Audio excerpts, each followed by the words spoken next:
зам хөдөлгөөний аюулгүй байдлын тухай хууль тэгээд энэ бичил тээврийн хэрэгслийн шинээр хөгжиж байгаа сургууль скутер мопедийн энэ хууль бол анх одоо хууль санаачлагчийн зүгээс ажиллаж одоо өргөн барьснаас хойш 2 дахь хавартал хилцүүлж тэгээд сая их хурл маань гишүүд маань батллаа, эзлэн батллаа. Тэгээд хууль хэрэгжүүлэх хугацаанд сая энэ 7 сарын 1-ээс хэрэгжиж байгаа. За яг хууль бол батлагдах нэг өөр хуулийг хэрэгжүүлэх гэдэг бол засгийн газар за тэгээд хууль зүйн яам гэмт хэрэг зөрчлөөс урьдчилан сэргийлэх үндэсний төв тээврийн цагдаагийн алба нийслэлийн засаг дарга гэдэг энэ субъектууд бол энэ хуулийг бол одоо хэрэгжүүлэхэд гол анхаарах ёстой.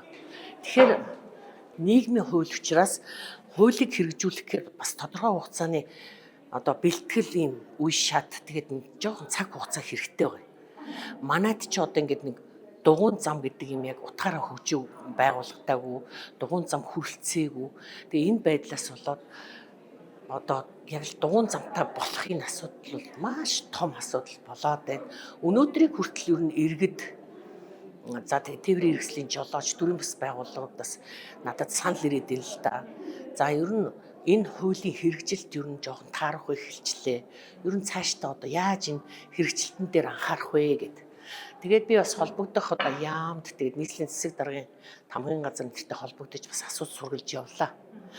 Тэд хэлэхдээ бол ер нь хуулийн хэрэгжилтэн дээр бол бид анхаарч ажиллаж байгаа. Бас иргэдэд бол мэдээлэл хүргэсэн. Түр хугацаагаар бол энэ мопед сурон скутерийг бол нэг хэсэг хугацаанд хориглох юм шийдвэр бол бас гаргаж үзлээ. Яг одоо явган үний зам дээгүүр мопед сурон скутер бол явж л байна. Гэхдээ бол энэ дээр одоо маш анхааралтай явж ажиглаж одоо бид нэр цохих арга хэмжээнүүдийг авнаа гэж хэлсэн байгаа. Тэгээд ер нь энэ хаврын чуулган бол нэлээд ачаалттай шахуу энэ замгүй л одоо хуралдаа боллоо гэж би бодож байна. Тэгээд олон одоо чухал нийгмийн болгон эдийн засгийн ач холбогдол өндөр.